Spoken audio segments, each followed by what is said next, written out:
তোমার বাবার চোখ বন্ধ হলে না বুঝবা দুনিয়া কাকে বলে। তোমার বাবার উপার্জন শেষ হয়ে গেলে না বুঝবা দুনিয়া কাকে বলে। তোমার কাঁধে যখন উপার্জনের দায়িত্ব আসবে তখন না বুঝবা দুনিয়া কাকে বলে, রোজগার কত কষ্ট। সেদিন আমি একজন লোককে দেখছি, তাকাইয়া দেখছি অনেকক্ষণ, ট্রাকের থেকে সিমেন্টের বস্তা নামাইতেছে। আমি লোকটার দিকে তাকাইয়া ছিলাম, সারাটা শরীর ঘামে। আমার মনে হয় যেন লোকটা মানে পানির মধ্যে, সারাটা চুল চেহারা তার ঘামে, ঘাম বাইয়া বাইয়া পড়তেছে। তাহলে এক বস্তা ট্রাকের থেকে প্রতি বস্তা সিমেন্ট নামাইয়া গোডাউনে থুইলে সর্বোচ্চ 60 টাকা, 8 টাকা বা 10 টাকা দেয়। সর্বোচ্চ রেট হলো 10 টাকা, মানে এন থেকে হয়তো গোডাউনে থুইবে আর কি। তাহলে 50 বস্তা সিমেন্ট যদি এই বেচারা নামায়, তাহলে প্রিয় যুবক ছেলে, 50 বার এই লোকটাকে, তোমার বাবাকে হতে পারে 50 বারই উনি কোমরটা বাঁকা করে। নাহলে কেমনে বস্তাটা লইব? 50 কেজি সিমেন্টের, 50 কেজি সিমেন্টের একটা বস্তা বেচারা কেমনে নিবে? প্রতিবারই তাকে কোমর বাঁকা করতে হয়েছে।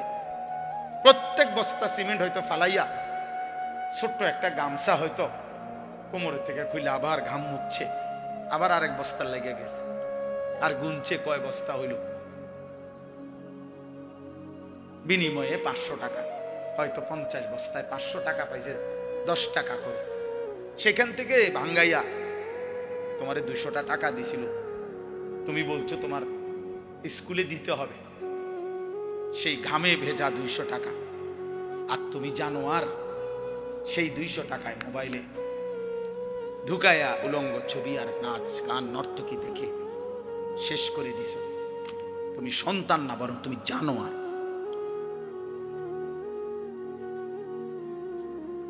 তুমি সন্তান, তুমি মানুষ না, বরং তুমি কুত্তা, তুমি জানোয়ার। তুমি জানো না তোমার বাবার এই 100টা টাকার পিছনে কতগুলো ঘাম ঝরছে, বেচা কতগুলো ঘাম ঝরছে।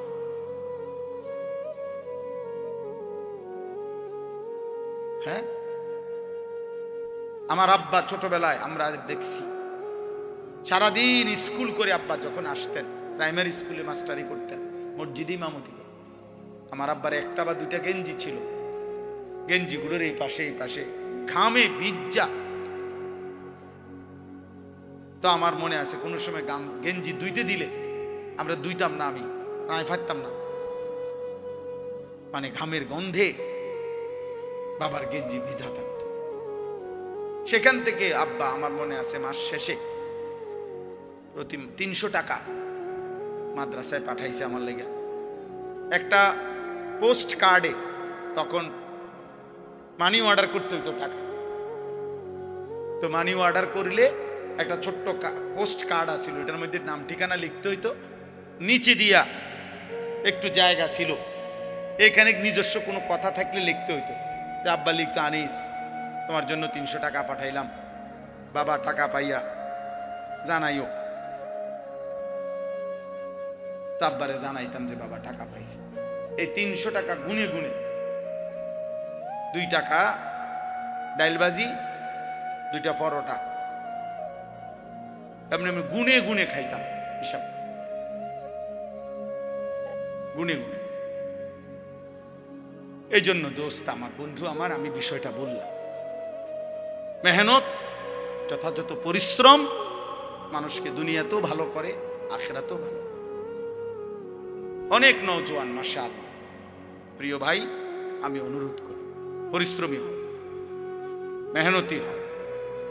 এমন সুন্দর জীবন, সুস্থতা, এমন সুন্দর যৌবন, এই শুধু শুধু নারী দেখে দেখে না, এটা মিলে যাবে না। এই যে মহিলারে তুমি রাত দিন মোবাইলে দেখো, এগুলা পাইবা তো, তোমার একজন বিবি হবে, তোমার একজন স্ত্রী হবে। আর যেটা চাচ্ছ মনে, এটা পূরণ হবে। এই পৃথিবীর লাখ লাখ কোটি কোটি মানুষ স্বামী স্ত্রীর মিলনে এরপরেই এই মানব প্রজন্ম এখানে আসছে। আজ এটা তোমারও হবে। এটার জন্য অল্প বয়সে কুত্তার মতো হওয়া, চরিত্রহীন লম্পট, যে রাত দিন নারী দেখে, ছবি দেখে, জিনা ব্যভিচারের দৃশ্য দেখে, এমন নিকৃষ্ট জানোয়ার হওয়ার কোনো দরকার নেই। এটা এমনি মিলবে। বিয়ে শাদী তো স্বাভাবিক বিষয়, স্বামী স্ত্রী, নারী পুরুষের মিলন, তো আল্লাহ তাআলার কুদরতি নিজাম। আল্লাহ বলছে আমি এটা ব্যবস্থা করে রাখছিলাম, যথা সময়ই পৌঁছে যাও। সময়ের আগে এক লোকমা খাবারও পৌঁছে। আমরা কিতাবে পড়ছি, কিতাবের মধ্যে আছে, আমরা পড়ছি যে হে আল্লাহর বান্দা, তোমার লোকমা যদি, তুমি আসো জমিনে, আর তোমার একটি লোকমা যদি পাহাড়ের উপরেও থাকে, তো নিশ্চিত মনে রেখো, ইয়াকিন, পাহাড়ের উপরের ওই লোকমাটাই তোমার মুখে পৌঁছবে। আর আল্লাহর ওলিরা বলেন, যদি হে আল্লাহর বান্দা, তুমি মুখের কাছে দুই ঠোঁটের সামনে নিয়ে আসছো লোকমা, কিন্তু যদি সেটা তোমার ফয়সালাতে না থাকে, খোদার কসম ওই লোকমা তোমার ভিতরে ঢুকবে না। যেটুকু বরাদ্দ ওইটা যদি পাহাড়েও থাকে, সেখান থেকে নেমে আসবে। যেটা বরাদ্দ নাই, সেটা ঠোঁটের কাছে থাকলেও সেটা কি হবে না, মিলবে না। অতএব আমাদের জীবনের এটা বড় বুঝা উচিত। আমি বেশি আফসোস করি যে ছেলেরা, বাবা কেন বুঝতেছো না যে তুমি তোমারে চিনলা না কেন? কমপক্ষে ডানে বামে তাকাইও না, এই সমাজের কারো দিকে তাকাইও না, তোমার দিকে তাকাও তো একটু, যে আমি কি করছি সারাটা দিনে। এটা কি একটা সুস্থ মানুষের কাজ? সারা দিনে আমি বেশি ব্যস্ত ছিলাম। আজকে মাগরিব পর্যন্ত আমার বাচ্চা অসুস্থ ছিল, আর আমি ডাক্তার দেখাইয়া বাসাত রাইখা সুদর্ণপুর আমার শায়েখ আরিফ বিল্লাহ আল্লামা মুফতি মুশতাকুন নবী কাসেমি হযরতের মাদ্রাসায় আমি যাইতে হয়েছে মাগরিবের পর। ওইখানে ইসলাহি মাহফিল, সেইখানে আমি 20 মিনিট বয়ান করছি। এরপরে এখানে আসছি, আমি বারবার যোগাযোগ হইতেছে যে দেরি হয়ে যাইতেছে, বা আমার আরেকটা মাহফিল আছে, সবই ঠিক আছে, কিন্তু আমি মাঝখানে ঠিকই এরপরেও এলিটগঞ্জ পাম্পে আমরা এশার নামাজ জামাতে পড়ে আসছি। মাহফিল যদি কাইতে হইয়া যায়, শীত হইয়া যায়, আমাকে আমার নামাজ তো পড়তে হবে না? শ্রোতা যদি চলেও যায়, আমাকে আমার নামাজ পড়তে হবে না? ওই দেখো, ঠিক ওই দেখো, ওই অপদার্থরে দেখো, ঠিক মতো চোখেও দেখে না, কিন্তু মাগার মোবাইলে এমনি, হ্যাঁ, চোখের লগে লাগাই এলাও, এটা গাম দিয়া কষ্টেপ লাগাই দাও, এই যে আছে এখানে কষ্টে। হ্যাঁ হ্যাঁ, না না, লজ্জা, লজ্জা হবে কোন দিন? কোন দিন হবে বলেন? হায়া হবে কোন দিন? তাইলে শিখবে কোন দিন আমার ছেলেরা? সন্তান শিখবে কোন দিন?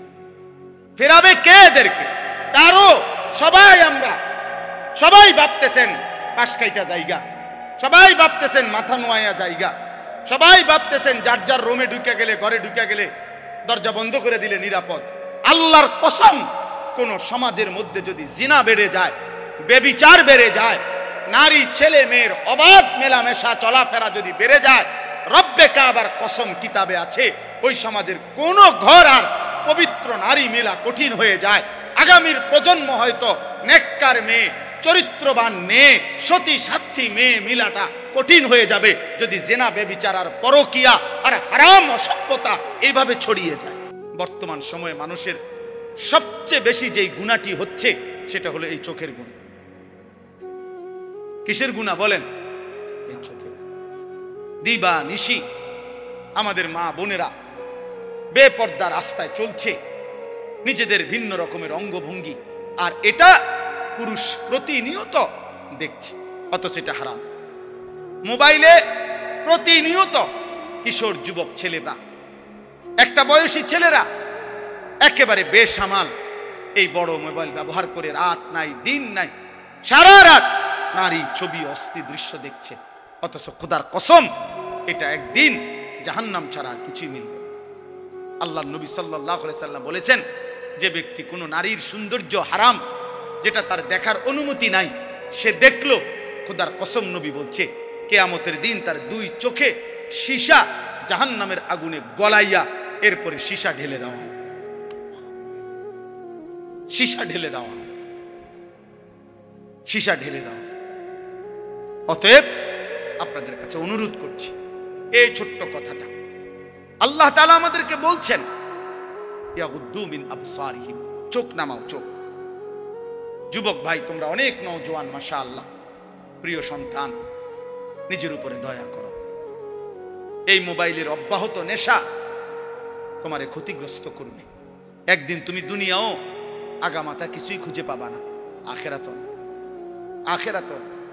বয়স্ক বাবা যারা আছেন এখনো 50-60 বছর, অথচ এখনো চা দোকানে, টেলিভিশনে নাটক, সিনেমা, নর্তকীর নাচ দেখার অভ্যস্ত বা অভ্যাস আছে, আল্লাহর ওয়াস্তে চাচা ছেড়ে দেয়। এটা অসভ্যতা ছাড়া এই বয়সে আরো বেশি অসভ্যতা। এই জন্য আল্লাহ নবী সাল্লাল্লাহু আলাইহি সাল্লাম স্পষ্ট বলছেন, রাগ হবেন না, নবীজি বলছেন, আল্লাহ নবী সাল্লাল্লাহু আলাইহি সাল্লাম বলছেন, হাসরের দিন আল্লাহ তাআলা ওই বান্দার দিকে তাকাবেন না, আল্লাহ তাআলা তাকে পবিত্র করবেন না, আল্লাহ তাআলা তাকে জাহান্নাম থেকে বাঁচাবেন না। এই কথা বলতে গিয়ে 1 নম্বরে যার কথা বলছে, নবীজি বলছেন যে আশ-শাইখুজ জানি, যে বুড়া ব্যভিচারী। খোদার কসম, বয়স বেশি, বয়স হয়ে গেছে, অথচ এখনো জিনাকার, ব্যভিচারী। আর চোখ দিয়ে ভিন নারী দেখলে এটাও জিনা, হাত দিয়ে ছুঁয়ে দিলে এটাও জিনা, কান দিয়ে শুনলে ভিন নারীর কথা, হারাম কথা, এটাও জিনা, অন্তর দিয়ে কল্পনা করলে এটাও জিনা, লজ্জাস্থান দিয়ে জিনা করলে এটাও জিনা, নবীজি বলছেন। অতএব আল্লাহ নবী সাল্লাল্লাহু আলাইহি সাল্লাম বলছেন, বয়স্ক হওয়ার পরও যে জিনার অভ্যাস, হারাম নারী দেখার অভ্যাস, বাস্তবে হোক আর মোবাইলে হোক আর টেলিভিশনে হোক আর সাদওয়ানে হোক, এই বদঅভ্যাস যে ছাড়ে নাই, আল্লাহ তাআলা তার দিকে কিয়ামতের দিন তাকাবেনও না, আল্লাহ তাকে পবিত্রও করবে না, আল্লাহ তাকে জাহান্নাম থেকে বাঁচাবেও। অতএব দয়া করে জওয়ান কিংবা বৃদ্ধ এবং নারীরা যারা, পরের আয়াতে আল্লাহ বলছেন, ওয়া কুল্লিল মুমিনাত ইয়াগদুদনা মিন আবসারিহিন্না ওয়া ইয়াহফাজনা ফুরুজাহুন্না। আল্লাহ বলছে মুমিন মহিলাদেরকেও বলেন তারা যেন ভিন পুরুষ থেকে তাদের চোখ নামিয়ে রাখে এবং তারাও যেন তাদের লজ্জাস্থান হেফাজত করে। অতএব চোখ হেফাজত করা, হারাম দৃশ্য, হারাম ছবি, অশ্লীল নাচ গান, হারাম নারীর দিকে তাকানো যত মন চায়, বা যদি কলিজা ছিঁড়েও যায়, যদি কলিজা ছিঁড়েও যায়, 1000 লক্ষবারও যদি মন চায়, প্রিয় যুবক আমার, নওজোয়ান সাথী আমার, প্রিয় ভাই আমার, বন্ধু আমার, মুসলমানের সন্তান, তুমি ফিরে আসো। আমি এক বন্ধু অনুরোধ করলাম, এতে করে লাভ কি হবে? যালিকা আযকা লাহুম।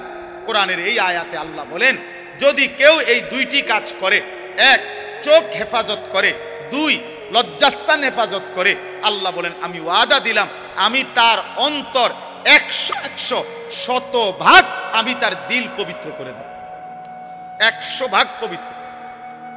ইন্নাল্লাহা খাবীরুম বিমা ইয়াসনাউন। আল্লাহ বলে, বান্দা যখন তোমরা যাই করো না কেন, যেভাবেই করো না কেন, একাকী কিংবা লুকিয়ে, রাতের আঁধারে কিংবা গভীর রজনীতে, ইয়ারফোন লাগাইয়া কিংবা লাইট নিবাইয়া, দরজা বন্ধ করে কিংবা সিটকারি লাগাইয়া, রাতের গভীরে কিংবা পাহাড়ের জঙ্গলে কিংবা পাহাড়ের চূড়ায় কিংবা জঙ্গলের গভীরে কিংবা 7 তবক জমিনের নিচে কিংবা 7 আসমানের ঊর্ধ্বে, যেখানেই যা করো না কেন, আমি খবর রাখি, খবর রাখি, আমি দেখি বান্দা, আমি দেখি বান্দা, আমি দেখি। গোবর থেকে দুর্গন্ধই বের হবে, গোলাপ ফুল থেকে সুঘ্রাণই বের হবে। অতএব রাস্তা রাস্তায় ঘুরতো যেই মেয়ে, বিবাহের আগে কোনো না কোনো ছেলের সাথে হারাম কোনো সম্পর্ক করতো যে মেয়ে, আল্লাহর কসম এই অপবিত্র মেয়ে থেকে পবিত্র কিছু আশা করা যাবে না। এই গোবর থেকে দুর্গন্ধই বের হবে, এই গোবর থেকে দুর্গন্ধই বের হবে। অতএব এটা ভাবা দরকার, আমরা এটা বোঝা দরকার আমাদের প্রজন্মের হেফাজত দরকার। একটি সমাজের মধ্যে সবচেয়ে বড় সম্পদ, একটি ঘরের সবচেয়ে বড় সম্পদ, একজন বাবার সবচেয়ে বড় সম্পদ তার স্ত্রী সন্তান। খাট যত দামি হোক দোস্ত, 20 বছর পরে এই খাট ওই ঘরে থাকবে না। পৃথিবীর সবচেয়ে মজবুত কাঠ দিয়েও যদি সোফা বানায় 5 বছর লাগবে না, এটার বার্নিশ উঠে যাবে 3 বছর 4 বছরের ভিতরে। পরবর্তী 20 বছরের ভিতরে ওই ফার্নিচারের নাম গন্ধ ঘরে পাওয়া যাবে না, কারণ এর পরে আরো বহু লেটেস্ট মডেল পৃথিবীতে আসছে, যার কারণে ইডি হালাই দিছে। বুঝেন নাই কথাটা? মসজিদে যে আগে মোজাইক হইতো, আমি তো দেখছি ছোটবেলা মেশিন দিয়া ছোট ছোট ছোট গুড়া গুড়া পাথরের গুড়া মোজাইক করতো। আর এগুলার মোজাইক আগে ছোট ছোট এলো মেলো পাথরের কঙ্কর, ছোট ছোট পিচি পিচি পিচি না মোজাইক দেখছেন না? কই এখন আসেনি এগুলা। মোজাইক ভাঙ্গে টাইলস লাগা, মানে এমন মসজিদ যেখানে আগে মোজাইক ছিল, কয় না এটি ওনার ভাল লাগে না, এটি উড়াও, এটি উড়াও, টাইলস পুরো মসজিদ টাইলস করো, টাইলস করো। পুরাতন গ্রিল বদলাইয়া SS5 এর দরজা গ্রিল লাগানো হয় কিনা বলেন? তাইলে বাবা বলে দুনিয়ার এই আসবাব উপকরণ আমরা যা দুনিয়া সাজাইলাম ঘরের, আল্লাহর কসম এগুলা থাকবে না। আমনে রেখে যাওয়া কাছের ফ্লেট আগামী 10 বছর পরে আর থাকবে না। আপনার রেখে যাওয়া সোফা, ফার্নিচার, খাট, ডাইনিং টেবিল এগুলো থাকবে না। এগুলা বংশধররা ফেলে দিবে, নায়নাতকুররা ফেলে দিবে। কিন্তু আপনি যেই ছেলেটাকে গড়ে গেলেন, আপনি যদি মেয়েটাকে দিন শিখায়া যান, পর্দা শিখায়া যান, ছেলেটাকে আল্লাহর কোরআন শিখায়া যান, খোদার কসম তার প্রতিটা সেজদা মৃত্যু পর্যন্ত ওই বাবা আমার আমল নামার মধ্যে নেকি নিয়ে আসে, কোনো সন্দেহ নেই। আল্লাহর নবী সাল্লাল্লাহু আলাইহি সাল্লামের হাদিস কত শুনছেন আপনারা। ওয়াজে উলামায়ে কেরাম বলে আপনাদেরকে যে মান ক্বারা আল কুরআন ওয়া আমিলা বিমা ফীহি উলবিসা ওয়ালিদাহু তাজান ইয়াউমাল কিয়ামা। আল্লাহর নবী সাল্লাল্লাহু আলাইহি সাল্লাম বলেন, যে কোরআন পড়লো, কোরআন অনুযায়ী জীবন চালাইলো, ওই ব্যক্তির মা বাবাকে কিয়ামতের দিন নূরের মুকুট, আলোকিত মুকুট পরিধান করানো। নবীজি বলছে তাহলে ভাবো তো, যদি বাবা মাকে এই মর্যাদা দেওয়া হয়, তাহলে যে কোরআন পড়লো সরাসরি, যে নিজে আমল করলো, ফামা যান্নুকুম বিল্লাযী আমিলা বিহাযা, তাকে আল্লাহ কি পুরস্কার দিবে? যে কোরআন পড়ছে, যে কোরআন আমল করছে। বাপ মারে যদি আল্লাহ সম্মান দেয়, তো হাফেজে কোরআনকে কি দিবে? আলেমে দ্বীনকে আল্লাহ কি দিবে?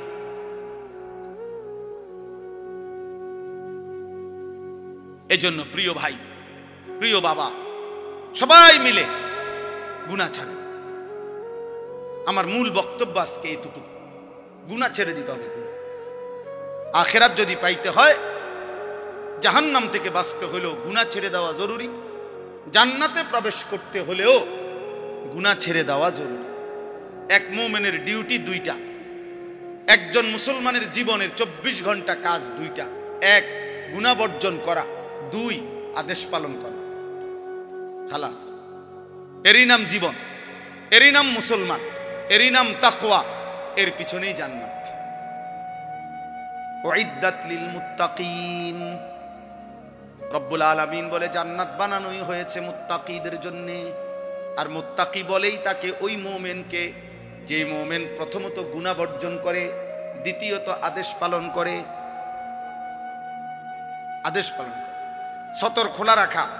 মনে করেন কারো নাভি থেকে হাঁটুর নিচ পর্যন্ত, এটা হলো সতর পুরুষের, এটা খোলা রাখা গুনাহ না নেকি? কথা বলেন। একজন মনে করেন এখন নামাজের ওয়াক্ত, নামাজ আদায় করা এটা গুনাহ না নেকি? নেকি, বুঝেন নাই? নামাজ আদায় করা কি নেকি?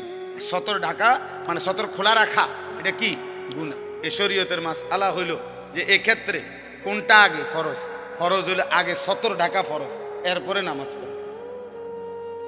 হিসাব বুঝছেন? নামাজের বাহিরে যেই ফরজগুলা, এর মধ্যে একটা কি আছে? তাহলে বুঝা গেল আগে তুমি এই গুনাহটা আগে কি করতে হবে? সরাইতে হবে, সতর ঢাকা, এরপরে সেজদা দিবে, এরপরে সেজদা দিবে। আগে সুদের থেকে বাঁচা জরুরি, এরপরে দান সদকা উপকার। আগে কিস্তির থেকে বাঁচা জরুরি, এরপরে দান সদকা করা উপকার। আগে লোন থেকে বাঁচা জরুরি, এরপরে দান সদকা করা উপকার। মসজিদে টাকা না দিছেন 30,000, কিন্তু 30 লাখ টাকা দিয়ে আপনি সুদের ব্যবসা করেন, এই বাটফার, পীর সওয়াব আরাম খোর। সওয়াব কিসের? আবার সওয়াব তোমার আব্বাই দেয়। সুদ খোরের 1 টাকায় কোনো নেকি হয় না, 1 টাকায়ও না। ফ্যান হয় নেকি হয় না, টাইলস হয় নেকি হয় না। নেকি ইমাম সাহেব দেয় না, ইমাম সাহেব শিক্ষা দিলে হইতো না। মাহফিলের বক্তা যদি একারে জনাব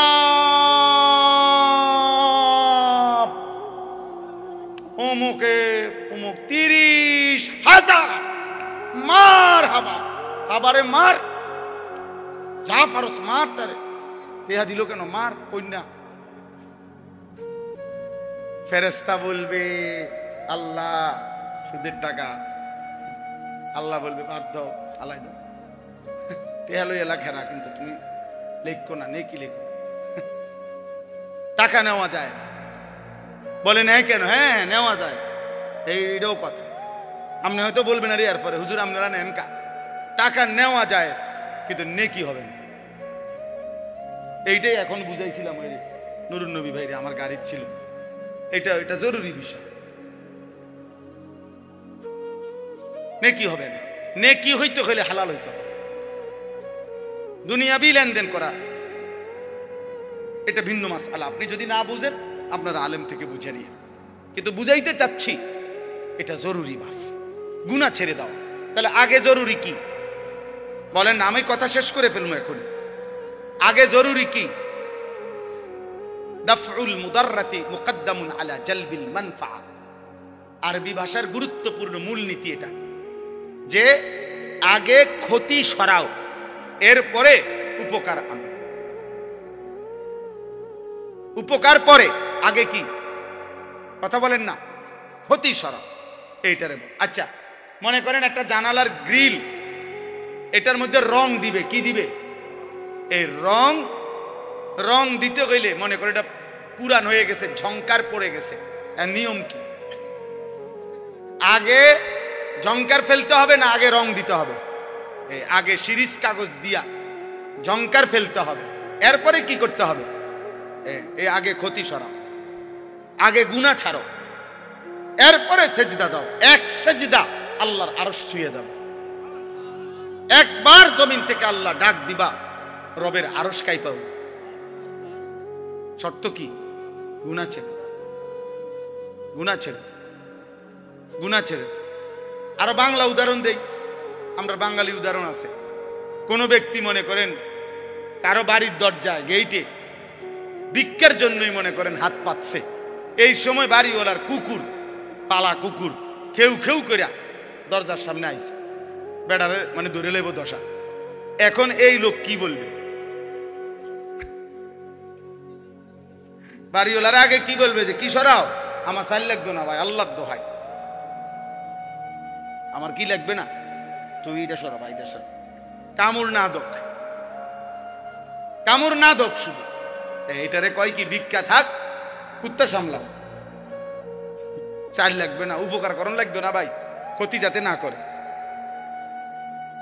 ক্ষতি যাতে না। এই জন্য এক মুমিনের প্রথম ডিউটি, যুবক হোক বৃদ্ধ হোক, আমি হই তুমি হই, আলেম হোক পাবলিক হোক, আপনি মনে রাখবেন। আপনারা অনেক সময় অনেকে আছে বলে আরে কয় তো লম্বা লম্বা, হুজুরের মধ্যে তো দোষের অভাব নাই, বলে কি না বলেন? আমিও তো বলি হুজুরের মধ্যে দোষের অভাব নাই। হুজুররা কি বেহেশতের থেকে নিয়ে আসছে? আমি কি এখন বেহেশতের থেকে আসছি না ক্যান্টনমেন্ট থেকে আসছি? ময়নামতি সাহেবের বাজার আমার বাসা, আমি কোনো বেহেশতের থেকে আসছি? মানে আপনি যদি মনে করেন কোন হুজুরেরও দোষ আছে, হ্যাঁ হ্যাঁ, তো আপনি আমার জন্য দোয়া করেন, আমরা আপনাদের জন্য দোয়া করি না? কথা বলেন না কেন? তো আপনারা আমার জন্য দোয়া করবেন যে আল্লাহ ওনারও গুনাহ থেকে বাঁচান, ওনারও আল্লাহ আপনি নেক আমলের তৌফিক দেন। আমি আপনার কাছে দোয়া প্রাপ্য না? কথা বলেন না কেন? তো তাইলে অসুবিধা কি? এটা কিন্তু সূক্ষ্ম ধোঁকা, সূক্ষ্ম ধোঁকা। আপনি চোখের সামনে দেখতেছেন আমরা দুইজন, তো এখন আমি পড়ে গেছি পানিতে, তো এরপরে আপনার দায়িত্ব এটা, আর আমি থাইকে লাভ কি? এটাই তো কথা। এটা কোনো বুদ্ধিমান করবে? এটা আমার সাথী আগুনে পুড়ে গেছে, আর আমি তাই, আর হুজুরে জেনে আগুনে ফিরে গেছে, তো আর আমি পাবলিক থাকতে কিনব, আমরাও আগুনে পুড়ে যাই, এটা নিয়ে নিয়ম। তো যদি মনে করেন আমি ভুলে করে ফেলছি, যদি মনে করেন আমি গুনাহ করছি, যদি মনে করেন আমি হারাম করছি, এই বলে কি আপনিও হারাম করবেন? এটা জরুরি। গুনাহ ছেড়ে দেন। এই আজকের মূল বক্তব্য এটা, গুনাহ ছেড়ে দেন। এক মুমিন প্রথম কি ছেড়ে দিতে হবে? গুনাহ ছেড়ে দেন। বিষয়টা কঠিন হইল, এটা আমাদের আল্লাহর আদেশ। আর আল্লাহর আদেশের উপরে কঠিন না সহজ, পারতেছি না এত কথা বলার কোনো সুযোগ নাই। আপনার যদি মন নাও চায়, আপনার যদি বিবেকে নাও চায়, আপনার যদি কলজাটা ফাইটাও যায়, তারপরেও আপনি আল্লাহর হুকুমের জন্য গুনাহ ছাড়তেই হবে। কার হুকুম এটা? আমার মালিক। বসে আদেশ করছে, অতএব অনেক সময় অনেক কাজ ভাল লাগতেছে না, তারপরও অধীনস্থ কর্মকর্তা তার বসের আদেশ মন না চাইলেও পালন করতে হবে। মন চাইলে তো ভালোই, মন চাইলে তো কি ভালো। এটা জরুরি বিষয়। এজন্য গুনাহ ছেড়ে দাও, গুনাহ ছেড়ে দাও। তাকওয়ার প্রথম অর্থ গুনাহ বর্জন, দ্বিতীয় অর্থ আদেশ পালন। আর আল্লাহ এটাই বলছি, ইয়া আইয়ুহাল্লাযীনা আমানুত্তাকুল্লাহ, ইয়া আইয়ুহাল্লাযীনা আমানুত্তাকুল্লাহ। কোরআনুল কারীমে প্রায় 7 বার এই কথাইটা আল্লাহ বলছে, হে ঈমানদার, ইত্তাকুল্লাহ, ইত্তাকুল্লাহ, ইত্তাকুল্লাহ, ইত্তাকুল্লাহ, ইত্তাকুল্লাহ, ইত্তাকুল্লাহ, ইত্তাকুল্লাহ। হে আল্লাহর বান্দা, হে মুমিন, আল্লাহকে ভয় করো, আল্লাহকে ভয় করো, আল্লাহকে ভয় করো। আর তাফসীরের মধ্যে লিখছে, যদি প্রশ্ন করেন যে হুজুর আল্লাহকে ভয় করা মানে কি, আল্লাহকে ভয় করার প্রথম অর্থ গুনাহ ছেড়ে দেওয়া, দ্বিতীয় অর্থ আদেশগুলো পালন করা। আগে গুনাহ ছেড়ে দাও, আগে গুনাহ ছেড়ে দাও। ওয়াদারু যাহিরাল ইসমি ওয়া বাতিনা। আল্লাহ বলছে প্রকাশ্য গোপন সব গুনাহ ছেড়ে দাও। নবীজি বলছেন, রাসূলুল্লাহ সাল্লাল্লাহু আলাইহি ওয়াসাল্লাম বলছেন, ইয়্যাকুম ওয়াল কাযিব, মিথ্যা বলা ছেড়ে দাও। আলাইকুম বিসসিদক, নবীজি বলছে সত্য বলাকে জীবনের জন্য গ্রহণ করে নাও। অতএব দয়া করে এটা বুঝতে হবে। তো এই আয়াতটা এবার আসেন, আমি যেই পড়ছি সূরা নূর 18 নম্বর পারা, কোরআনুল কারীমের 24 নম্বর সূরা 30 নম্বর আয়াত, এই একটি আয়াতের এবার তর্জমা বললে আমার কথা শেষ। আল্লাহ তাআলা এখানে বলছেন, কুল, হে নবী আপনি বলুন, লিল মুমিনিনা, সকল ঈমানদার পুরুষদেরকে, ইয়াগুদ্দু মিন আবসারিহিম ওয়া ইয়াহফাজু ফুরুজাহুম, তারা যেন বাধ্যতামূলক দুইটা কাজ করে। এক, তারা যেন সকলেই তাদের চোখ ভিন নারী, হারাম ছবি, হারাম দৃশ্য থেকে চোখ যেন নিচে নামায়। ওয়া ইয়াহফাজু ফুরুজাহুম, এবং সমস্ত ঈমানদার পুরুষদেরকে বলেন তারা যেন তাদের লজ্জাস্থানের হেফাজত করে। কোনো জিনা, কোনো ব্যভিচার, হাতের নাপাক ব্যবহার, কোন রকমের অসভ্যতা, নারী পুরুষ, পুরুষ পুরুষ, যেই কোন রকমের অপকর্ম নিজের লজ্জাস্থান দ্বারা যেন না করে, লজ্জাস্থান যেন হেফাজত করে এবং চোখ যেন নিচে নামে। প্রিয় ভাই, এই প্রথম কথাটা বলার জন্যই আমি এই কথাগুলো বলছি। আজকের সময়ের বিবেকবান যারা, দিন নিয়ে যারা ভাবে, মানুষকে নিয়ে যারা ভাবে, এরকম বিবেকবান বিচক্ষণ বুজুর্গ আল্লাহওয়ালা ওলামায়ে কেরামের মূল বক্তব্য হলো, বর্তমান সময়ে মানুষের সবচেয়ে বেশি যেই গুনাহটি হচ্ছে সেটা হলো এই চোখের গুনাহ। কিসের গুনাহ বলেন? এই চোখের। দিবা নিশি আমাদের মা বোনেরা বেপর্দা রাস্তায় চলছে, নিজেদের ভিন্ন রকমের অঙ্গভঙ্গি, আর এটা পুরুষ প্রতিনিয়ত দেখছে, অথচ এটা হারাম। মোবাইলে প্রতিনিয়ত কিশোর যুবক ছেলেরা, একটা বয়সী ছেলেরা একেবারে বেসামাল এই বড় মোবাইল ব্যবহার করে রাত নাই দিন নাই সারা রাত নারী ছবি অস্থি দৃশ্য দেখছে, অথচ খোদার কসম এটা একদিন জাহান্নাম ছাড়া আর কিছুই মিলবে না।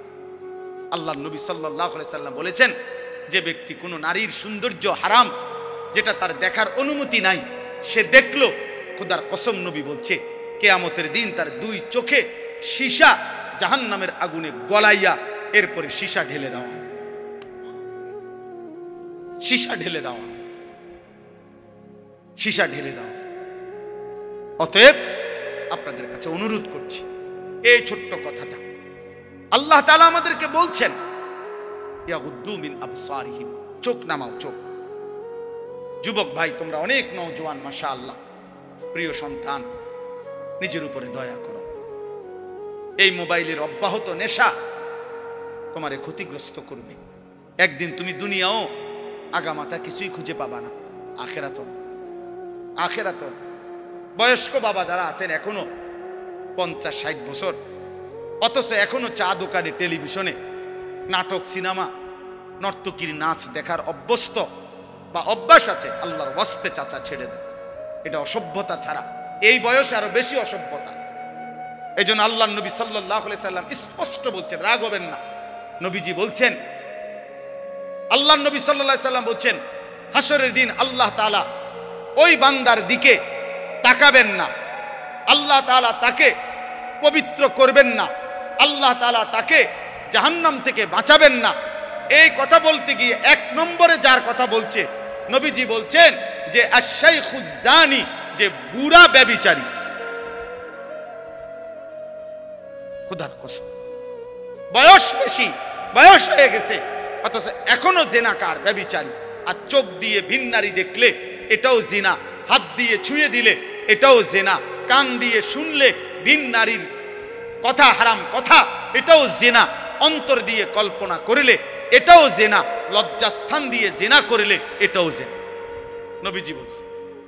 অতএব আল্লাহ নবী সাল্লাল্লাহু আলাইহি সাল্লাম বলছেন, বয়স্ক হওয়ার পরেও যে জিনার অভ্যাস, হারাম নারী দেখার অভ্যাস, বাস্তবে হোক আর মোবাইলে হোক আর টেলিভিশনে হোক আর সাদওয়ানে হোক, এই বদঅভ্যাস যে ছাড়ে নাই, আল্লাহ তাআলা তার দিকে কিয়ামতের দিন তাকাবেনও না, আল্লাহ তাকে পবিত্রও করবে না, আল্লাহ তাকে জাহান্নাম থেকে বাঁচাবেও।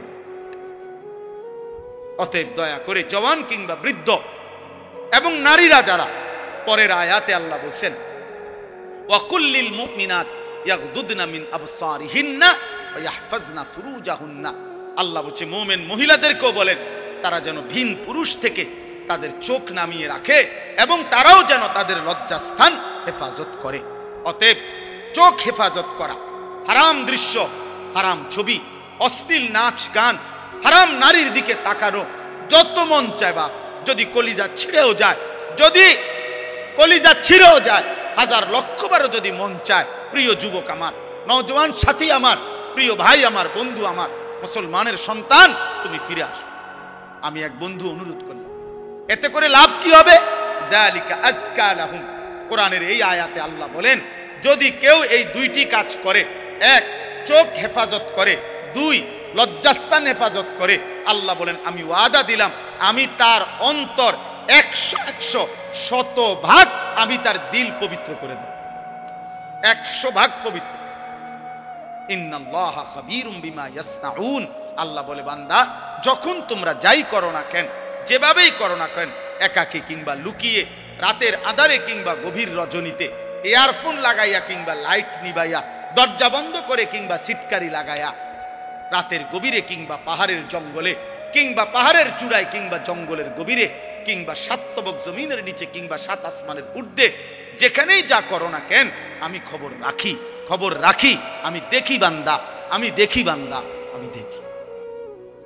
অতএব দোস্ত আমার, আল্লাহকে আড়াল করা সম্ভব? আল্লাহকে ফাঁকি দেওয়া সম্ভব? আল্লাহ তাআলার দৃষ্টির আড়ালে যাওয়া সম্ভব? অতএব এইটুকুই সবক। আমরা যদি ইমানদার হই, আমরা যদি মুমিন হই, তাহলে আমাদের নারী, আমাদের পুরুষ, আমাদের কিশোর, আমাদের যুবক, আমাদের মা, আমাদের বোন, আমাদের স্ত্রী, আমি হুজুর, আপনি পাবলিক, আমরা সবার দায়িত্ব চোখ হেফাজত করা। কি হেফাজত করা? কারণ চোখ হারাম নারী দেখা গুনাহ কিনা? বলেন না কেন? অতএব এই গুনাহ ছেড়ে আল্লাহ তাআলা আমাদেরকে তৌফিক দেন। কবুল করেন, আমিন। বিবাহ একটি সম্পর্ক, বিবাহ একটি ইবাদত। ইবাদত কিনা কথা বলেন? আল্লাহ কোরআনে বলছে ফানকিহু, তোমরা বিবাহ করো। তো যেটা আল্লাহর হুকুম এটা ইবাদত কিনা?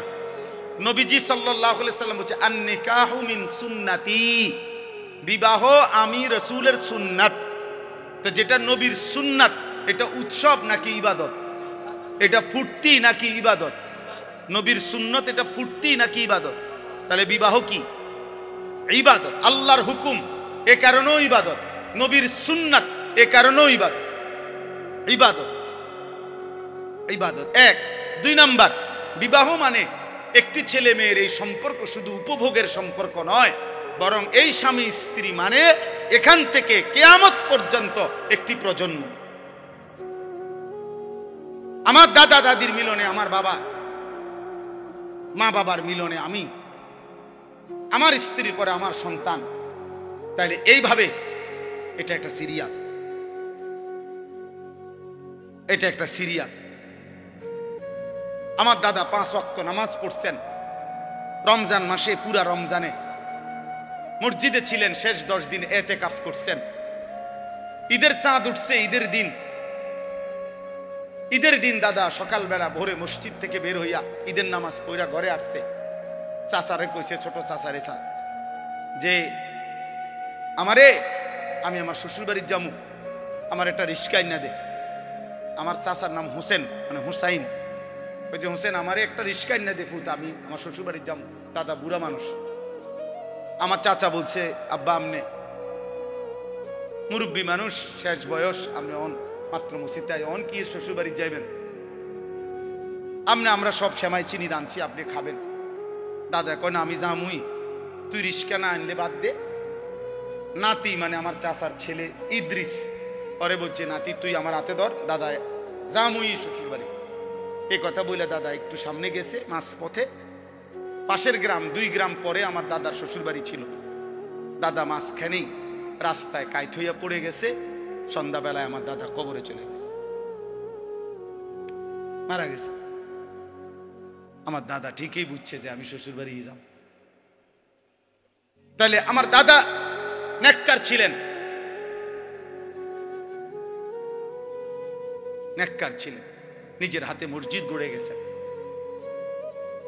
তাহলে এটা একটা প্রজন্ম, স্বামী স্ত্রীর সুন্দর একটি সম্পর্ক, এদের ঈমান ইসলাম, এদের পাক পবিত্রতা, পর্দা পুশিদা, এটা একটা জেনারেশন তৈরি করে। এটা গুরুত্বপূর্ণ বাপ। কম হোক, আল্লাহর কথা, কোরআন সুন্নাহর কথা আদবের সাথে শুনতে হয়, এটা জরুরি, নাইলে ফায়দা হয় না। এক তো হইলো আমি, একজন চিৎকার দিল, একজন সুর দিল, একজন টান দিল, কিছু বুট বাদাম বেচা হইল, এই সব মিলে জিলে কিছু একটা হইল না ভাইয়া, এটা আসলেই মূল মাকসাদ না। একটা বাঁশ মাটিতে গাঁটতেও কষ্ট আছে। এই রাস্তাটা আমি আসছি এখন অনেক ভাঙ্গা, তাইলে প্রত্যেককেই কষ্ট করে আসতে হয়েছে। সেটা যদি কোনো ফায়দা না হয়, আপনি দেখেন ওইখানে বুট বাদামের দোকানে অনেক লোক দাঁড়ায় আছে, অসংখ্য লোক এখন এই মাত্র। তাহলে সামান্য বাচ্চাদের কতগুলো খেলনা জিনিস, এই ছোট ছোট বাস, ছোট ছোট গাড়ি ঘোড়া, এগুলোর দোকানে এত লোক দাঁড়ায় থাকা কি অর্থ আছে বলে? মানুষের তো স্বাভাবিক একটা বিবেক থাকা দরকার যে আমি এখানে কেন দাঁড়ায় রইলাম। অথচ বাড়ির থেকে রওনা দিছে, অথবা বাড়িওয়ালা ঘরওয়ালারা জানে ওয়াজে গেছে, এটা জানে না কি বলে, কিন্তু শয়তান মাঝ পথে আটকায় রাখছে। হ্যাঁ, এটা কোরআনুল কারীমের মধ্যে আছে। আল্লাহ তাআলা কাছে শয়তান চ্যালেঞ্জ করেছে, আল্লাহি লা উযায়্যিনান্না আ'মালা ওয়া লা উগবিয়ান্নাহুম আজমাইন। আল্লাহর কসম, হে আল্লাহ, আমি আপনার বান্দাদের কাছে তাদের কাজকে গুনাহের রং দিয়ে সাজিয়ে দেব, অতঃপর আপনার বান্দাদেরকে আমি পথভ্রষ্ট করে দেব, পথভ্রষ্ট করে দেব। আল্লাযীনা যাল্লা সাইয়ুহুম ফিল হায়াতিদ দুনিয়া অহুম ইয়াহসাবুনা আন্নাহুম ইউহসিনুনা সুনআ।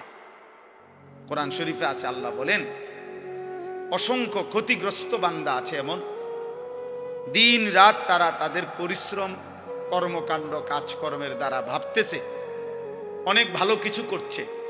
আল্লাহ বলেন অথচ আসলে তারা ধোঁকা খাচ্ছে, বরং পথভ্রষ্ট হচ্ছে, নিজেদের সমস্ত আখিরাত খাসারা বরবাদ করছে, বরবাদ করতেছে। আফামান যুগিনা লাহু সুউ আমালিহি ফারাআহু হাসানা, এটাও কোরআন শরীফের আয়াত। আল্লাহ তাআলা বলেন যাকে তার গুনাহ, তার নাফরমানির কাজটাকে তার কাছে খুব সুন্দর করে দেয়া হয়েছে, আর সেইটাকে মনে করতেছে ভালো কাজ, অথচ আসলে শয়তান তার নিকটে গুনাহকে সুন্দর করে সাজিয়ে দিছে, সাজায় দিছে। এই জন্য বাপ আমরা এটা বুঝা উচিত। আরবিতে বলা হয় কালিমাতু হাক্কিন উরিদা বিহাল বাতিল, কথা সত্য মতলব খারাপ। অর্থাৎ অনেক সময় এমন হয় যে কথা তো সুন্দর কিন্তু ভেতরের উদ্দেশ্য খারাপ। এজন্য অনেক কিছু তো আমাদের কাছে মনে হয় এটা করলে খুব সুন্দর হবে, কিন্তু এর দ্বারা উদ্দেশ্য ভিন্ন। এই জন্য দেন একটু আগায় দেন, একটু একটু করে। আরে আপনি কথা বলেন, আসতে বলেন। মানুষের আগাইবার কথা কই এত ধমক দিলে তো আর হইতো না। নিজের বসা নিজে বসে দেন, একটু একটু আগায় দেন। মানুষ একজন বসতে এত আগালো কি দরকার? জি মাশাআল্লাহ। চলেন, 2 নাম্বার কথা হলো ভাইয়া, আমার প্রিয় ছোট ভাই হাফেজ মাওলানা আতিকুর রহমান আশরাফ, আমি আইসেই শুনতেছি বলতেছে, এই মাত্র সে বলছে এটা আপনাদের কাছে। আমি আবার বললাম ছেলেরা, ভাইয়া একটা ছেলে মোবাইল হাতে ধইরা ভিডিও বা রেকর্ড করবা না, আমি নিষেধ করলাম। আর একটা মোবাইলও ধরে রাখবে, আমি নয়তো উঠায় দেবো তোমার দোস্ত, তুমি উঠে যাইতে হবে এখান থেকে, এরপরে ধমক দিলে লজ্জা পাইবা। আমি আগেই বলছি, আমি ব্যক্তিগতভাবে কোনো প্রার্থী না, নির্বাচনের কোনো জনসভার জন্য আসিনি।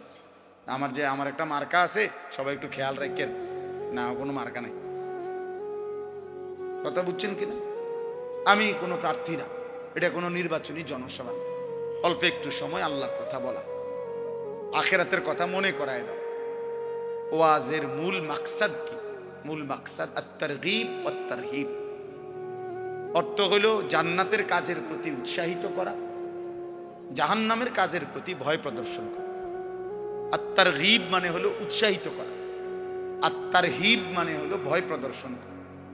এটাই মূল ওয়াজ, মূলত মাকসাদ এটাই, যে আখিরাতের দিকে, জান্নাতি কাজের দিকে আপনাকে উৎসাহিত করলাম, আর জাহান্নামী কাজের দিকে ভয় প্রদর্শন করলাম, ভয় প্রদর্শন করলাম।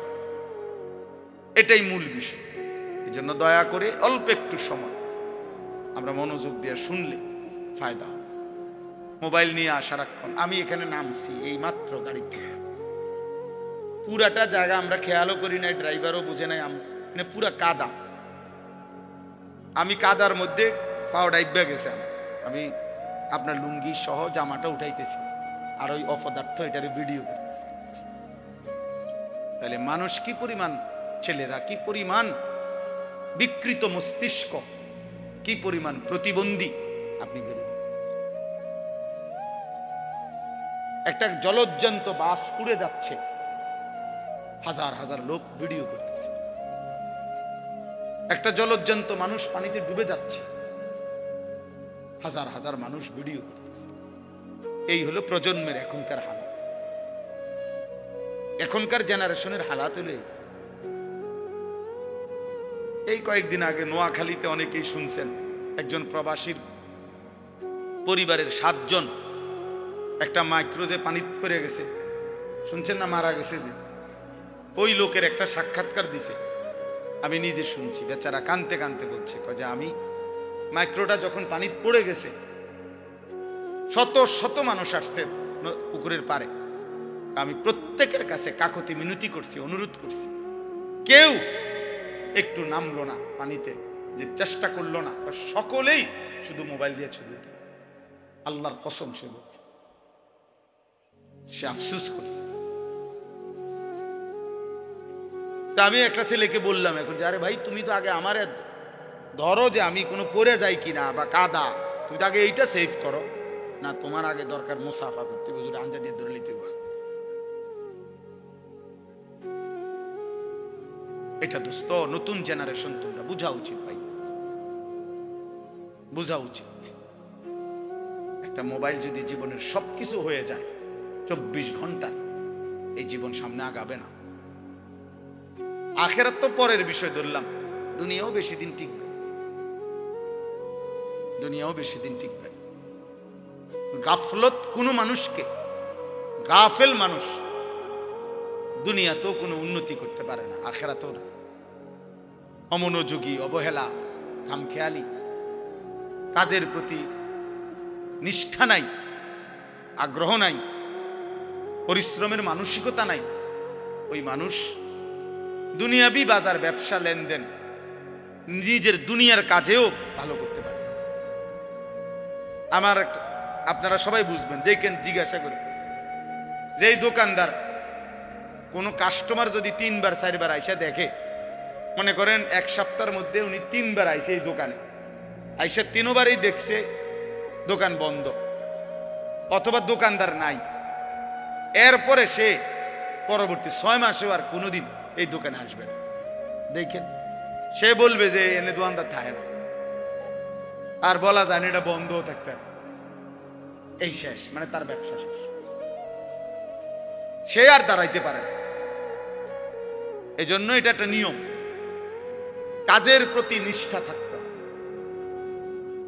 এত বেশি পরিমাণ গাফেল, সারাক্ষণ হাসি, সারাক্ষণ মজা, দুষ্টামি, সারাক্ষণই মোবাইল নিয়ে ব্যস্ত থাকা, এ তো গাফলত ভাই, এ তো গাফলত, খামখেয়ালি। আর গাফেল মানুষ দুনিয়াতেও কোনো ভালো কিছু করতে পারে না, আখেরাতেও। ও আপনাদেরকে হঠাৎ আমি শুনলাম শুনাইতেছে আমার ওয়াজের 21 বছরের কথা। আমার 21 বছর এক এক দিন আমি কেমনে পার করছি এক মালিক যা। গত 2 রাত আমি টোটালি ঘুমাই, বৃহস্পতিবার রাতেও না, শুক্রবার রাতেও। পাবনা থেকে আমি আসছি সকালবেলা, সকাল 7টায়, বয়ান করছি 1.25 ঘন্টা, ফেরি পার হইতে লাগছে মোট 8 ঘন্টা। তাইলে এজন্য দোস্ত বুঝাইতে চাচ্ছি, কাজের প্রতি নিষ্ঠা থাকতে, আন্তরিকতা থাকতে। দুনিয়াতেও কেউ যদি ভালো কিছু করতে, এই আজকে যারা বড় বড় শিল্পপতি, দুনিয়ার লাইনে বড় বড় পয়সাওয়ালা, দেখবা যে হালাল হারাম পরে, কিন্তু কমপক্ষে সে যে এই পর্যায়ে গেছে, হালাল হোক হারাম হোক, সে যেটা বুঝছে এটার উপরে সে সর্বোচ্চ দিন রাত মেহনত করছে। তার দিবানিশির মেহনত, পরিশ্রম, মাথার ঘাম তারে এই পর্যায়ে নিয়ে গেছে। আমার একদিন একজন বড় ব্যবসায়ী, ঢাকা পল্টনের 1000 কোটি টাকার মালিক এখন, উনি বলছিলেন, হুজুর আমি দোকানে দোকানে দাঁড়ায় থাকতাম, তারা দুপুরবেলা খানা খাইলে দোকানদাররা বাটির কোনা দিয়ে যদি দুগা ভাত, কুদ্দুর তরকারি বাকি থাকতো, আমার এগুলা দিলে আমি 3-4 দোকানের এই খানা একত্র করে বা আমি দুগা ভাত খাইতাম। তবে এভাবে তাকায় দাঁড়ায় হাঁটতাম শুধু, দোকানদাররা খাইলে যদি কুদ্দুর দেয় আমারে, আমি এত অভাবী ছিলাম, কিন্তু সেই আল্লাহ আমাকে মেহনতে পরিশ্রম করে গেছি, আজকে 1000 কোটি টাকার মাল। স্বাভাবিক একটা রেস্টুরেন্টে আছে ওনার 16 তালা। তাইলে দোস্ত দুনিয়া বললাম, দুনিয়া দুনিয়া বাংলাদেশের একজন প্রতিষ্ঠিত ব্যবসায়ী ছিলেন, কিছুদিন আগে মারা গেছেন। আমি ইচ্ছা করে নাম বলতেছি না, পত্রিকায় ওনার অনেক বড় লেখা আছে। উনি বলছেন বাড়ির থেকে 90 টাকা নিয়ে সর্বপ্রথম আমি সায়দাবাদ গেছি, ঢাকা। সায়দাবাদে যারা মাটি কাটে ওই সময় তাদের সাথে জিয়া যোগ দিছি, মাটি কাটবে। তারা বলছে যে কোদাল এবং টুকরি নিজের না হইলে হইতো না। অন্ত পড়ছি আরো বিপদে, মাটিও তো কাটতে পারতাম না, কারণ আমার তো কোদাইলও নাই, টুকরিও নাই। এরপরে আবার গায়ে খাইটা কষ্ট কইরা তারপরে কোদাল টুকরি কিনছি। ওইটুকু দিয়েই সে বাংলাদেশের মৃত্যুর আগে তিনি বাংলাদেশের একজন প্রথম শ্রেণীর ঠিকাদার ছিলেন। হাজার হাজার কোটি কোটি টাকার এই রোডের, হাইওয়ে রোডের কাজ করতেন। একটা সময় এই 90 টাকার পুঁজি। তাহলে ছেলেদেরকে বললাম, বাবা দুনিয়াও ভালো হবে না, এই ফেডে বাতে চলবে আর কি, কোন রকম আর জোরাতালি, এই চুলে ঘুরাইতে আর বাহারা দিন। এই কামের দূরে দিছে শয়তান তোমারে, ইবলিসে, যে তোমার একটা মহান কাজ দিছে, যে তোমার একটি জীবনের শ্রেষ্ঠ কাজ হলো প্রতিদিন সকাল থেকে রাত ঘুম পর্যন্ত 1 লক্ষ বার তুমি মোট চুলের এরকম পিছনে ফিরে। এই একটা তোমার দারুণ কাজ দিছে শয়তান তোমারে, তোমার মতো ফালতু লোকের একটা কাজ ধরা হয়েছে। তোমার একটা দারুণ কাজ দিছে যে তুমি নিজের পয়সা দিয়ে এমবি ঢুকাইবা, আর সারা পৃথিবীর পাগল ছাগল, সুস্থ অসুস্থ, যে যা মোবাইলে দেয় তুমি শুধু টাইনা টাইনা দেখবে। টাকা যাবে তোমার, সময় যাবে তোমার, হায়াত যাবে তোমার, কামাই হবে।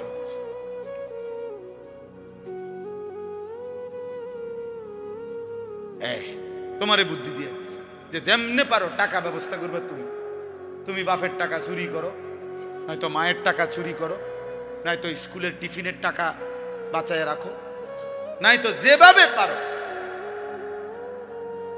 নারী তোমাকে দেখতেই হবে, উলঙ্গ ছবি তোমাকে দেখতেই হবে, হারাম ছবি তোমাকে দেখতেই হবে, অসৎ বন্ধুদের আড্ডা দিতেই হবে, আড্ডা দিতেই হবে।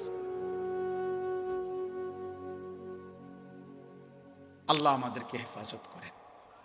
এজন্য আমি সবাইকে বললাম, গাফলত অনেক বড় অভিশাপ, অনেক খামখেয়ালি আর কি, অবহেলা, জীবনটাকে অনাদরে অবহেলায় নষ্ট করে দাও। বরং বুদ্ধিমান বিবেকবান ব্যক্তি পরিশ্রমী হয়। মানুষকে আল্লাহ তাআলা বলেছেন, লাকাদ খালাকনাল ইনসানা ফি কাবাদ। 3টা কসম করে আল্লাহ বলেছেন যে আমি মানুষের সৃষ্টির মধ্যে আমি আল্লাহ পরিশ্রম করার, মেহনত করার যোগ্যতা দিয়েই, মানসিকতা দিয়েই আমি সৃষ্টি করেছি। এই ফি কাবাদ অর্থ আমি আল্লাহ তাআলা মানুষকে মেহনত করার মানসিকতা, যোগ্যতা দিয়েই লাকাদ খালাকনাল ইনসানা, আমি মানুষকে সৃষ্টি করেছি। এজন্য সব ছেলেকে বললাম, এই ভূমিকা ছাড়াই কথা শেষ। কথার প্রসঙ্গে প্রথম কথা এটা বললাম, গাফেল না হওয়া ভাইয়া, দুনিয়াও না আখিরাত। ভালো উপার্জনের জন্য মেহনত করতে, একটু সুখ, একটু সচ্ছলতা, ঘর বাড়ি চলাফেরা, পরিবারের একটু প্রশস্ততার জন্য মেহনত চাই। আপনি ঘুমের থেকে উঠে উঠে জমিদারি করবেন, এ কয়দিন তাফালিং, কয়দিন মোটরসাইকেল নিয়ে মাতবুরি, মোবাইল একটা নিয়ে মাতবুরি, কয়দিন ভাইয়া, কয়দিন? তোমার বাবার চোখ বন্ধ হলে না বুঝবা দুনিয়া কাকে বলে। তোমার বাবার উপার্জন শেষ হয়ে গেলে না বুঝবা দুনিয়া কাকে বলে। তোমার কাঁধে যখন উপার্জনের দায়িত্ব আসবে তখন না বুঝবা দুনিয়া কাকে বলে, রোজগার কত কষ্ট। সেদিন আমি একজন লোককে দেখছি, তাকাইয়া দেখছি অনেকক্ষণ, ট্রাকের থেকে সিমেন্টের বস্তা নামাইতেছে। আমি লোকটার দিকে তাকাইয়া ছিলাম, সারাটা শরীর ঘামে, আমার মনে হয় যেন লোকটা মানে পানির মধ্যে, সারাটা চুল চেহারা তার ঘামে গাম বাইয়া বাইয়া পড়তেছে।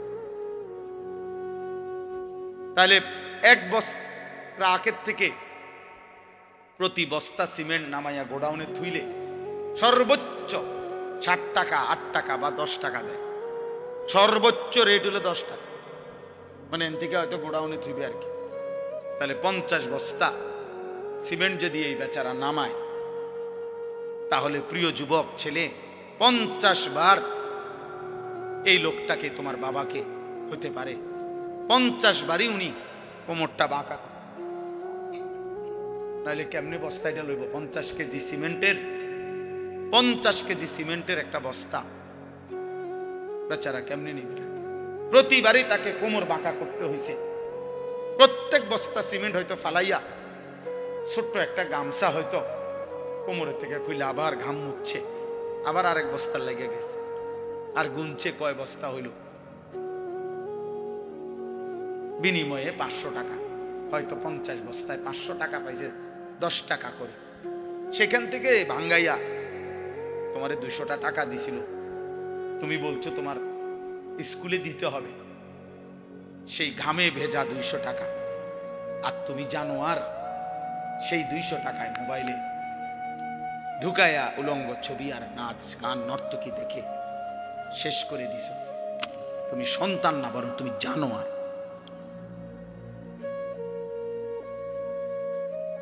তুমি সন্তান, তুমি মানুষ না, বরং তুমি কুত্তা। তুমি জানো আর, তুমি জানো না তোমার বাবার এই 100টা টাকার পিছনে কতগুলো ঘাম ঝরছে, কতগুলো ঘাম ঝরছে।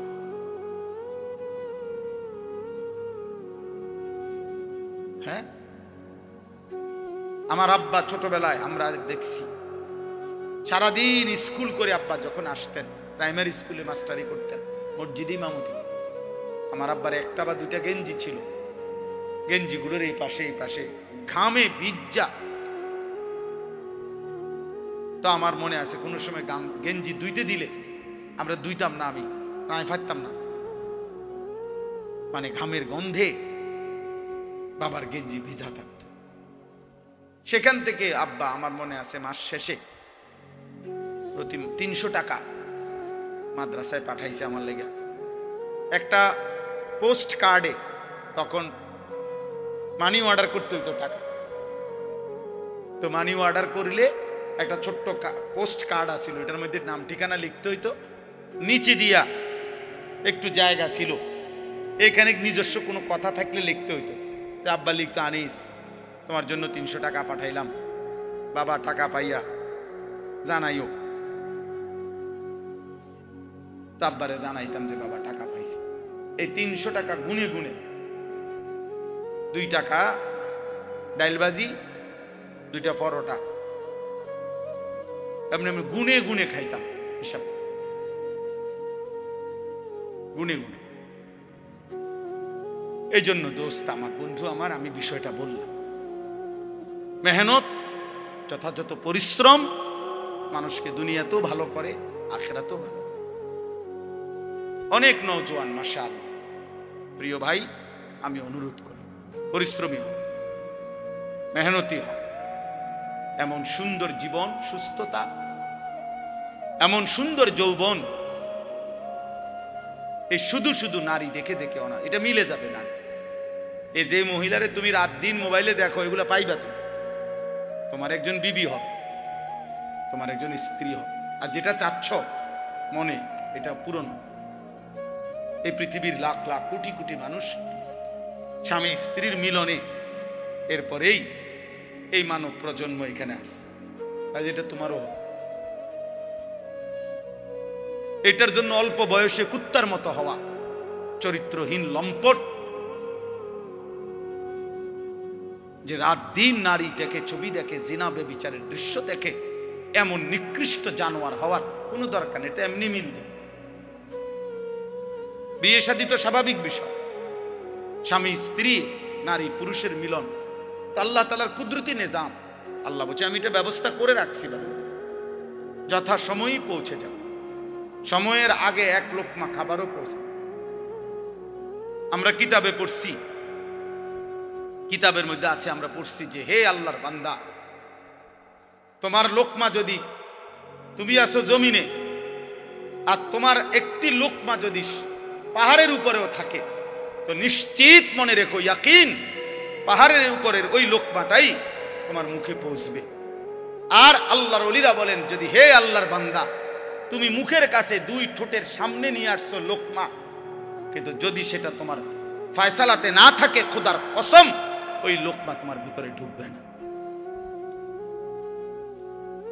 যেটুকু বরাদ্দ ওইটা যদি পাহাড়েও থাকে সেখান থেকে নেমে আসবে, যেটা বরাদ্দ নাই সেটা ঠোঁটের কাছে থাকলেও সেটা কি হবে না, মিলবে না। অতএব আমাদের জীবনের এটা বড় বোঝা উচিত। আমি বেশি আফসোস করি যে ছেলেরা, বাবা কেন বুঝতেছো না যে তুমি তোমারে চিনলা না কেন? কমপক্ষে ডানে বামে তাকাইও না, এই সমাজের কারো দিকে তাকাইও না, তোমার দিকে তাকাও তো একটু, যে আমি কি করছি সারাটা দিনে। এটা কি একটা সুস্থ মানুষের কাজ? সারা দিনে আমি বেশি ব্যস্ত ছিলাম, আজকে মাগরিব পর্যন্ত আমার বাচ্চা অসুস্থ ছিল, আর আমি ডাক্তার দেখাইয়া বাসাত রাইখা সুদন্যপুর আমার শায়েখ আরিফ বিল্লাহ আল্লামা মুফতি মুশতাকুর নবী কাসেমি হযরতের মাদ্রাসায় আমি যাইতে হয়েছে মাগরিবের পর। ওইখানে ইসলাহি মাহফিল, সেখানে আমি 20 মিনিট বয়ান করছি, এরপরে এখানে আসছি। আমি বারবার যোগাযোগ হইতেছে যে দেরি হয়ে যাইতেছে, বা আমার আরেকটা মাহফিল আছে, সবই ঠিক আছে, কিন্তু আমি মাঝখানে ঠিকই এরপরেও এলিটগঞ্জ পাম্পে আমরা এশার নামাজ জামাতে পড়ে আসছি। মাহফিল যদি কাইতে হইয়া যায়, শীত হইয়া যায়, আমাকে আমার নামাজ তো পড়তে হবে না? শ্রোতা যদি চলেও যায়, আমাকে আমার নামাজ পড়তে হবে না?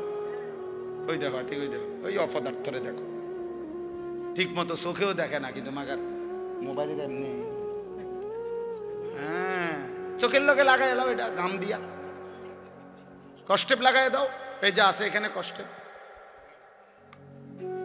হ্যাঁ হ্যাঁ, না না, লজ্জা, লজ্জা হবে কোন দিন? কোন দিন হবে বলেন? হায়া হবে কোন দিন? তাইলে শিখবে কোন দিন আমার ছেলেরা? সন্তান শিখবে কোন দিন? ফেরাবে কে এদেরকে? কারো। সবাই আমরা, সবাই ভাবতেছেন পাশ কাইটা জায়গা, সবাই ভাবতেছেন মাথা নোয়া জায়গা, সবাই ভাবতেছেন যার যার রুমে ঢুকে গেলে, ঘরে ঢুকে গেলে দরজা বন্ধ করে দিলে নিরাপদ। আল্লাহর কসম, কোন সমাজের মধ্যে যদি জিনা বেড়ে যায়, বেবিচার বেড়ে যায়, নারী ছেলে মেয়ের অবাধ মেলামেশা চলাফেরা যদি বেড়ে যায়, রব্বে কাবার কসম কিতাবে আছে, ওই সমাজের কোন ঘর আর পবিত্র নারী মেলা কঠিন হয়ে যায়। আগামীর প্রজন্ম হয়তো নেককার মেয়ে, চরিত্রবান মেয়ে, সতী সাথী মেয়ে মিলাটা কঠিন হয়ে যাবে যদি জেনা বেবিচার আর পরকিয়া আর হারাম অসভ্যতা এইভাবে ছড়িয়ে যায়। অতএব দোস্ত আমার, আল্লাহকে আড়াল করা সম্ভব? আল্লাহকে ফাঁকি দেওয়া সম্ভব? আল্লাহ তাআলার দৃষ্টির আড়ালে যাওয়া সম্ভব? অতএব এইটুকুই সবক। আমরা যদি ইমানদার হই, আমরা যদি মুমিন হই, তাহলে আমাদের নারী, আমাদের পুরুষ, আমাদের কিশোর, আমাদের যুবক, আমাদের মা, আমাদের বোন, আমাদের স্ত্রী, আমি হুজুর, আপনি পাবলিক, আমরা সবার দায়িত্ব চোখ হেফাজত করা। কি হেফাজত করা? কারণ চোখ হারাম নারী দেখা গুনাহ কিনা? বলেন না কেন? অতএব এই গুনাহ ছেড়ে আল্লাহ তাআলা আমাদেরকে তৌফিক দেন, কবুল করেন, আমিন।